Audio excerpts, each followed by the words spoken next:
Hello, it's Sula here from MistyHilltops.com. Thanks for stopping by. In this video, I'm working on a traveler's notebook layout titled See the Sights. I'll be scrapping these two photos, and I'm working with a digital version of the collection Transatlantic Travel by Carta. This layout is based on sketch number 17, which is a silhouette cut template that is available as a freebie at MistyHilltops.com. And there are a number of freebies available for download, so if you haven't done it, go check it out. So anyway, I'm starting by putting down some watercolor on this page, and I just scribble some color. There's no rhyme or reason to it, just so that the color will show behind the arrangements of photos and papers that I'll be using. And then I use a different color and add some splats, and that always makes my my desk area really messy, so I have everything set up in a way that it is a little protected. So then I waited a little while for things to dry, and then I'm ready to go ahead and start arranging things on my page. And the circle really doesn't matter which way you put it, I think, but I had it in my mind a certain way, and so I was trying to turn it around until I had it the way I wanted it.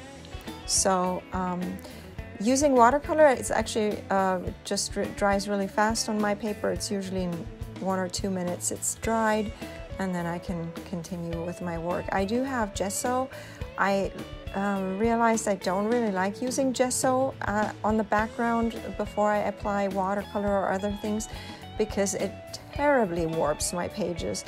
The watercolor does warp the cardstock a little, but not as bad as the gesso does, so I just started to stay away from gesso, unless I think when I use texture paste is when I actually apply gesso, but I haven't done it in a while. Looking forward to getting some pages done that way too in the near future. So anyway, here I have a number of strips. These are just the way that the template is set up. Actually, this is a strip that I think I added because it was like a ticket strip. So I have to admit that a few things that I'm adding to this page are actually from my silhouette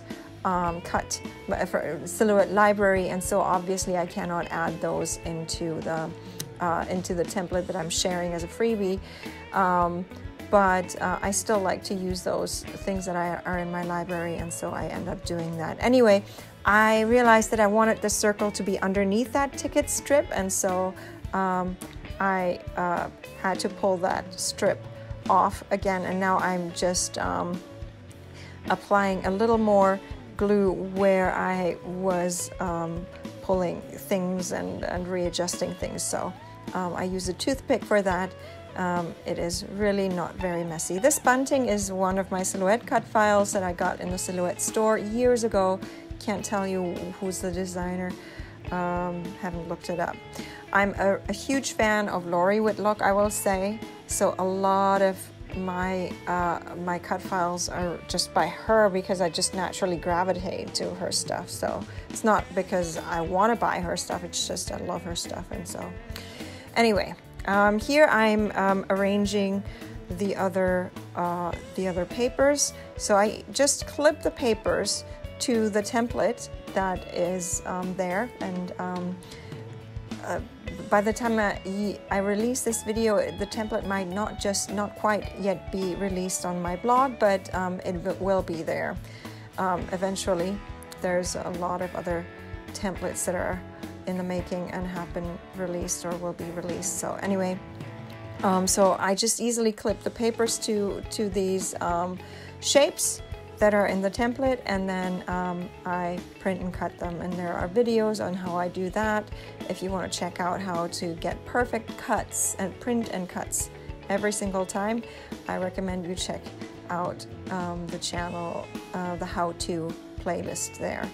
So anyway, I'm starting to put down the photos. I think I have everything that goes in the background down, and now I have to decide where I will put the various elements. In my when I was planning things in my silhouette studio, I wanted that circle to go in this between the two, in the middle, in the center of the two photos, but I realized they would take away too much of the picture, and I wanted to preserve at least the right side picture a little more, and so I decided I will just put it somewhere else.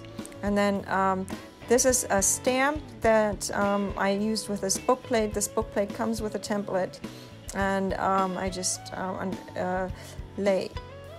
put white cardstock behind it, and then I had this word stamped for my stash. And then the title I just print and cut with my silhouette. I just used one of my pretty fonts, and then I just with the other embellishments that I print and then cut with my silhouette. So this is one of the cut files. The other file, you see that little the one that I'm working on just now. This is, I didn't have to recut anything. This is how perfectly the print and cut works every single time that you do print and cuts with the method that I've been using in the silhouette. Now I have a few more word strips. I've been sharing some word strips as well on my blog, MistyHilltops.com. So these are travel word strips that eventually I will be starting to share with you, and if they're not already available.